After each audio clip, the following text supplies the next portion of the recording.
ومن أحسن قولا ممن دعا إلى الله وعمل صالحا وقال إنني من المسلمين.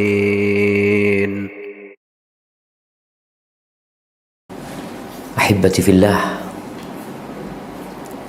semua ingin hidup berbahagia sampai akhir hayatnya.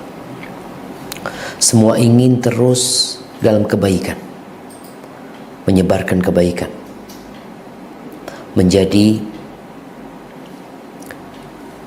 orang yang selalu berbuat baik, bahkan dikenang kebaikannya agar dicontoh dan pahala akan terus bersambung kepadanya. Tapi ternyata tidak semua yang direncanakan berhasil ditunaikan. Ada orang-orang yang dahulunya jahat, bahkan kita melihat dia memiliki sejarah kelam, namun di akhir hayatnya dia jadi orang soleh, bertobat, memakmurkan masjid, dan meninggal dalam kondisi husnul khatimah. Kita semua ingat dengan kisah seorang pembunuh. Dia telah membunuh 100 nyawa. Tapi subhanallah, di akhir hayatnya dia bertobat kembali kepada Allah SWT. Tapi ada yang sebaliknya. Orang yang soleh, yang baik, mungkin dikenal sebagai penggiat dakwah, bahkan mungkin dia seorang mujahid, seorang pejuang, tapi di akhir hayatnya dia hidup menderita karena meninggalkan jalan ketaatan. Dan ini sebuah khudlan, ya, sebuah kerugian yang besar sekali tatkala kita capek di awal hidup kita, perjalanan hidup kita semua penuh kelelahan dalam mendekatkan diri kepada Sang Pencipta, tapi tahu-taunya kita berubah di akhir hayat itu. Di dalam hadis yang diriwayatkan Abu Hurairah radhiyallahu taala anhu, hadis riwayat Imam Muslim, qala Rasulullah sallallahu alaihi wasallam, telah bersabda Rasulullah SAW. Apa kata beliau? Thalathatun la yukallimuhumullah yawmal qiyamah wa la yuzakkihim wa la yanzuru ilaihim wa lahum adzabun alim. Ada 3 golongan, ada 3 jenis manusia yang kelak pada hari kiamat Allah tidak akan berbicara dengan mereka. Dan digubris nih, orang ini akan dilupakan. Wala yuzakim, Allah tidak akan membersihkan dia dari dosa-dosanya. Artinya Allah tuh maha pengasih, maha penyayang. Tapi ada kondisi-kondisi tertentu Allah tidak akan berbicara dengan mereka. Allah tidak akan menyucikan mereka. Wala yanzuru ilaihim, bahkan Allah tidak akan melihat kepada mereka. Benar-benar dilupakan 3 golongan manusia ini. Walahum adzabun alim, dan bagi mereka azab yang pedih. Siapa mereka? Yang pertama yang disebutkan oleh Nabi alaihi salatu wassalam, syaikhun zanin. Orang yang sudah tua umurnya tapi berzina.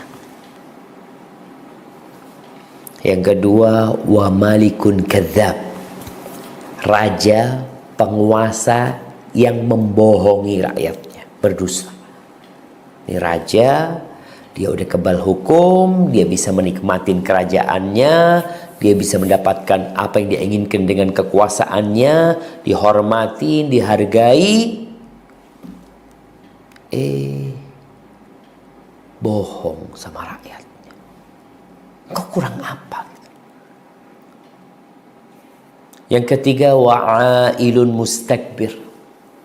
Orang miskin yang sombong. Bukan berarti orang kaya sombong itu boleh. Nggak boleh. Tapi ini orang udah miskin. Dia tidak punya sama sekali pendorong untuk sombong. Orang tuh sombong biasanya karena ilmunya, karena hartanya, karena mobilnya. Ini orang nggak punya apa-apa. Tapi dia sombong. Rawahu Muslim. Baik, yang berkaitan dengan pembahasan kita hari ini yaitu tentang syekh.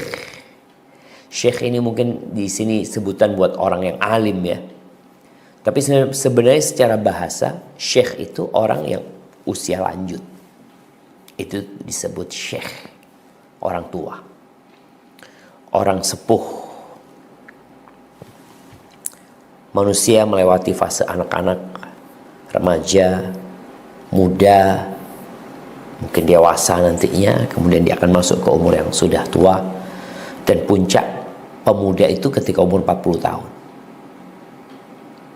Maka Allah katakan hatta idza balagha ashuddahu wa balagha 40 sana, ketika dia sampai ke umur masa puncak, masa mudanya, umur 40 tahun, dia berdoa memohon kepada Allah Azza wa Jalla, Rabbi auzi'ni an ashkura ni'mataka allati an'amta alayya wa ala walidayya wa an a'mala salihan tardah wa aslih li fi dhurriyyati inni tubtu ilaika wa inni minal muslimin.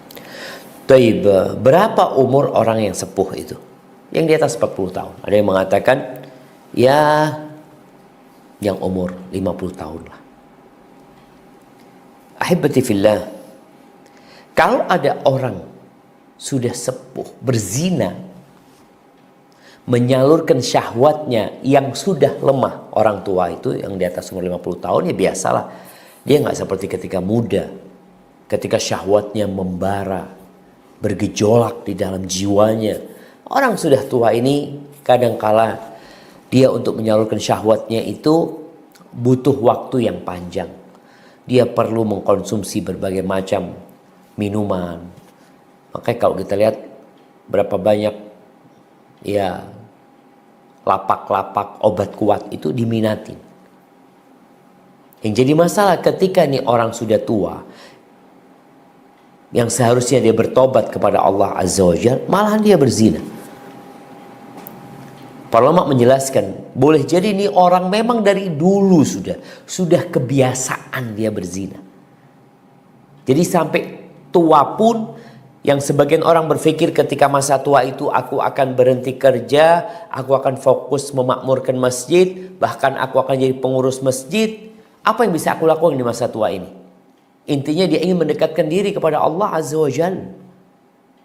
Tapi ternyata ada orang-orang yang sudah tua, dia menyimpang dari jalan kebenaran. Atau memang dia telah melanjutkan kebiasaan dia. Padahal dulu dia berpikir, nanti saya akan bertobat, saya akan berubah, saya akan berusaha mendekatkan diri kepada Allah Azza wa Jalla. Masa saya akan seperti ini terus Pak Ustaz? Enggak lah, ada keinginan untuk berubah. Tapi kapan kau mau berubah? Orang kalau biasa melakukan perbuatan dari sejak muda, biasanya dia akan terus melakukannya sampai ajal menjemput dia. Rasulullah SAW menyebutkan, a'dzarallahu ila rajulin amhalahu hatta balagha 60 sana. Allah, ia telah memberikan alasan yang cukup buat seorang yang Allah kasih umur sampai 60 tahun. Ini yang sekarang umurnya 60 tahun. Coba dia berkaca, dia bercermin. Bagaimana kondisimu sekarang? Engkau sudah dikasih waktu 60 tahun. Mungkin masa itu engkau hidup berfoya-foya, meninggalkan banyak perintah ilahi, melanggar ajaran agama. Sekarang engkau udah dikasih umur sampai 40 tahun. Atau 60 tahun. Engkau sudah sepuh, udah beruban, udah lemah punggungmu, lututmu juga udah mulai sakit-sakitan. Duduk di bawah kadangkala sulit, gak bisa lama-lama. Jalan pun udah berat. Bagaimana engkau beribadah kepada Allah Azza wa Jalla? Lihat dalam sehari, waktumu engkau habiskan buat apa? Ada yang di masa tuanya menghabiskan waktu untuk nonton. Dia hidup dengan memegang remote. Dia berpindah dari satu acara ke acara selanjutnya. Besok juga seperti itu, lusa juga seperti itu. Waktunya gak berguna. Ada yang di masa tuanya masih sibuk kerja keras ngumpulin harta yang dia tahu akan dia tinggalkan. Semangat dia untuk meraih harta lebih besar daripada semangat dia untuk meraih surga. Buktinya apa? Ini orang udah tua nih. Sholat masih telat ya. Ngaji juga enggak. Padahal hidup udah mapan. Tinggal panggil guru ngaji. Tapi karena nggak punya niat, disinilah sebagian orang itu tergelincir di masa tuanya yang seharusnya dia bertobat. Udah deketin dia dengan kematian. Ahibati fillah, tapi ya godaan dunia itu benar-benar dahsyat. Membuat sebagian orang bingung. Kita ngelihat ya dengan godaan dunia ini.